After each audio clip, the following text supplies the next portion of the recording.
এই বাংলাদেশের মেয়েটি তার ছোট্ট বিরিয়ানির দোকানে বিরিয়ানি রান্না করছিল। ঠিক তখনই বাইকে করে এক ইন্ডিয়ান মেয়ে তার দোকানে আসে এবং 1 প্লেট বিরিয়ানি খাওয়ার জন্য অর্ডার দেয়। বিরিয়ানি খাওয়ার পর ইন্ডিয়ান মেয়েটি জোরে হেসে বলে, এত বাজে বিরিয়ানি আমি জীবনে খাইনি, এর থেকেও ভালো বিরিয়ানি তো আমিই বানাতে পারি। বাংলাদেশের মেয়েটি রেগে গিয়ে বলে, যোগ্যতা থাকলে আমার থেকে ভালো বিরিয়ানি বানিয়ে দেখাও। তখনই ইন্ডিয়ান মেয়েটি বাংলাদেশের মেয়েটিকে বিরিয়ানি বানানোর প্রতিযোগিতায় চ্যালেঞ্জ করে।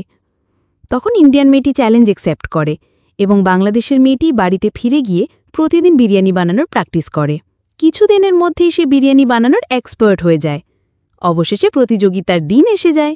প্রথমে ইন্ডিয়ান মেয়েটি বিরিয়ানি বানাতে শুরু করে। তখন ইন্ডিয়ানরা চিৎকার করে বলতে থাকে, আমাদের মেয়েই জিতবে। তারপর বাংলাদেশের মেয়েটি বিরিয়ানি বানাতে শুরু করে। তখন বাংলাদেশিরা বলে ওঠে, আমাদের মেয়েই হবে আসল চ্যাম্পিয়ন। কিন্তু বিজয়ী নির্ধারণ হবে ভোটের মাধ্যমে।